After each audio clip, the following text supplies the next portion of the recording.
Hey folks, Matt from artoftheimage.com.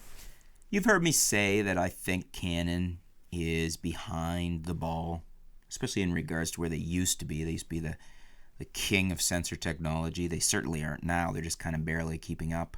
And certainly with as far as what they're giving us as far as good 4K cameras, we don't really have any. We've got the 5D4 and the 1DX2, but relatively crippled, not very great codecs, things like that.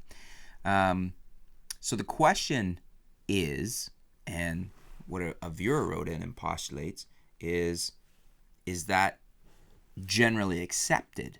I mean, you can look at DxO mark and they don't tend to rank anywhere close to the Sonys or the Nikons. The Canons don't. And Skylar King, YouTube username, he writes in, and he doesn't agree with that. And it's fine. That's great. I like to hear opposing opinions. It makes me think. And I don't necessarily disagree with them. Let's hear what Skylar says. For a long time, I bought into the hype that Canon was behind on sensor tech. With the scoring system that DxO uses, it was easy to feel sure about that. What I noticed, though, was that all of my Canon stuff actually performed better than all my Nikon stuff. When I looked into the actual measurements in dynamic range, SNR, color, etc. on DxO, I saw that Nikon and others only beat Canon at base ISO. Canon actually held up to higher ISO much better, anything over 800 ISO I believe, and Canon retained more dynamic range, color, etc.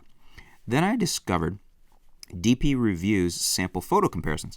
The Canon cameras, even the older ones like the 5D2, held up better to high ISO and in low light than Nikon, Sony, etc. I was actually stunned to see how well this stuff held up, even with the older Canon cameras versus the current flagship stuff from other manufacturers. Suddenly it all started to make sense why a majority of working professionals choose Canon. They simply find that it performs better in a wider range of scenarios, I imagine. So this is very insightful, interesting feedback from Skylar. And I'm curious what you guys think. You know, I've seen a lot of people do bash DxO and don't necessarily like their results. I like it as a tool. I don't always take it as a given, but I always like to see what they're saying. But if you were to look right now, you would be hard pressed to find any Canon camera that can beat the competitive camera from Nikon or Canon on DxO. But do you think that's true? Or do you feel more like Skylar, that in real-world shooting, and especially at higher ISOs and in a wider range of scenarios, that the Canon outperforms, despite what DxO says? What do you guys think? What has been your experience? What have you seen shooting these yourselves? I'm curious. Let me know in the comments below.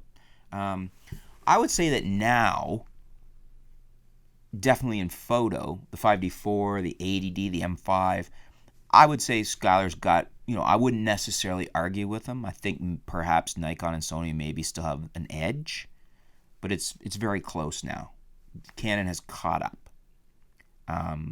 In terms of video, I would have to probably disagree, not so much on high ISO quality, but just in the quality in general of the video and what they offer you. Like, for instance, the terrible codecs in the 5D4, no 4K in the 80D, in the M5. They should have both had it. So that's kind of my feelings on it, but I still could work with them. The problem is, for me, I do so much of a component of what I do is video now. That's why I can't. I would have bought an M5 if it had 4K video. What do you guys think? Let me know in the comments below. Let's discuss this. Really interested to hear your opinion. Thanks a lot, Skylar. Thought-provoking feedback there. Stay tuned. We'll be back soon here at artoftheimage.com.